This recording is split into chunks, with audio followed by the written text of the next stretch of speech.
Pennsylvania Democratic Senator John Fetterman joins me now. Senator, you just heard Scott McFarland, so I'll put the question to you. Do you feel safe? Do you have enough resources to protect your safety in public spaces? Yeah, I do. I've actually never had any things like that. And I, of course, want to condemn what happened to the congresswoman from Minnesota. And thankfully, I think I read that it was some kind of a vinegar thing. Hopefully, it wasn't anything, a bio weapon or any kinds like that, of course. But no, thankfully for me, I've never felt unsafe or anything in public for that. And now, I mean, without a doubt, this is just more part of the reason why we have to continue to turn down the temperature in our rhetoric and our actions, because now things, I mean, like it's becoming more and more part of the job, honestly. You released a statement yesterday urging President Trump to fire DHS Secretary Kristi Noem. Why?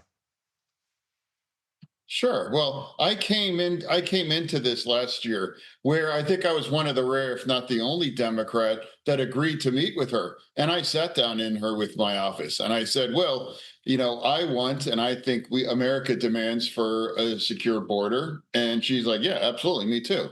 And I'm like, great. And I said it's entirely appropriate to round up and deport all of the criminals in migrants too. And I'm like, yeah, I agree, too. And now I'm very, very pro immigration as a Democrat. My family came from that as well. So I don't believe we should be rounding up and terrorizing otherwise law abiding migrants in our nations as well too. And she's like, yeah, yeah, sure. And I was like, okay, and I'll vote and I'll support her. And now I was the Democratic sponsor for the Lakin bill. I joined Katie Britt from Alabama to do that. And I'm the ranking member on the subcommittee for border security. So I come in thinking that America deserves those kind of basic things. But I think the majority of Americans don't believe we should be tearing apart and targeting otherwise law-abiding migrants. So what happened in Minneapolis, yeah, I describe that as a dangerous, ungovernable urban theater that puts the public, that puts law enforcement and ICE agents in danger as well too. Stand down. They are just grinding metal on metal. People have died, and that is not advancing anyone's priorities. And now we have to create a new vision and firmly focus on secure our border and deport all of the criminal migrants too. And I'm also one of the Democrats to refuse to abolish ICE or say those kinds of extreme solutions that. So now as you reach that point, it's entirely appropriate for Secretary Noem to, Trump to fire her. I mean, she's not impeachable. She's not like she's breaking the law, but just the same thing with Mayorkas. Like he wasn't breaking the law, but he also was failing at his job. And that's why, or one of the reasons why we lost in 24 as well. Senator, there's a conversation going on in the corridors today among Democrats and Republicans about how to proceed to avert a partial government shutdown, and Democrats pressing for specific legislative reforms to DHS going forward. Do you count yourself among those Senate Democrats, and do you believe we are heading toward a partial shutdown? Well, I was one of the very rare Democrats that refused and consistently vote to not shut our government down last year. That wasn't that long ago.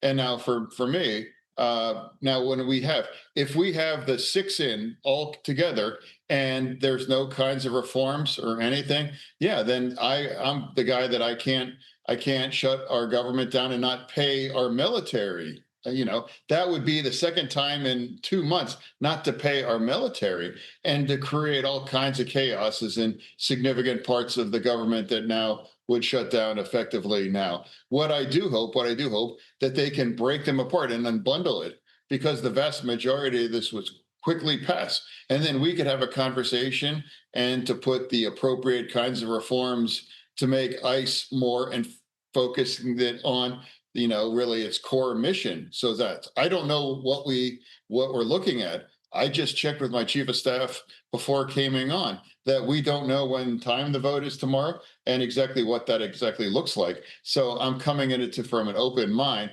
but I will reemerge as a Democrat that refused to put our military into flux and not getting paid for the second time in as many 2 months. Senator, let me ask you about Secretary of State Marco Rubio's testimony today. He said the U.S. military presence near Iran in the Middle East is defensive. The president's rhetoric sounds less than defensive. Are you comfortable with administration moves vis-a-vis Iran? Oh yeah, 100%. Yeah, yeah, absolutely. I mean, that story seems to has receded from the headlines, but without a doubt, they mowed down tens of thousands of its own young people there in cold blood. And now I was the only Democrat to actually charge that they had to strike and destroy the Iranian nuclear facilities as well too. So I think it's entirely appropriate to make sure that we have the presence there. And now, if Iran continues to do those things or to restart those kind of nuclear ambitions or for whatever, I think it's entirely appropriate for us to have that role and to hold Iran accountable because Iran used to be the world's terrorism underwriter, and we've put them in check. And now, as long how weak the regime is now to do anything, make those kinds of change to actually bring that regime to its knees. Also, the Secretary, Marco Rubio, said that he wants Congress to remain patient about the future of Venezuela, that things are on a better trajectory. And though he said the United States would not necessarily facilitate it, he is all for regime change in Cuba. Evaluate that testimony, please. I mean, that seems very reasonable to me. I mean, I voted for Secretary Rubio, and I think overall he's doing a strong job, in the administration. I see that meme online where they keep, putting him in new uniforms of all his different jobs. Given that's all on his plate, I think overall he's doing a good job, and now providing enough kinds of patience for Venezuelan. Again, I was open to that. I don't know why we can't all celebrate that Maduro is gone and he's in jail and he's going to be on trial. I think made that's a good world, honestly. And I'm not sure what they're referencing specifically with Cuba, but Cuba also is teetering. So is that well now too? Someone that would be an expert on that. I know that's a very much of a passion on Secretary Rubio too. That would probably understand the dynamic there on the ground as well too. Before I let you go, Senator, if you could tell one thing to President Trump about what he should do publicly and visibly in Minneapolis, what would it be? What I would say is that, like if you want to hang on to your version of Mayorkas, and now just realize that is trashing his legacy of securing our border. I came to you as the one Democrat that voted for her, and that now it's actually joined the Republicans to pass the Lakin bill.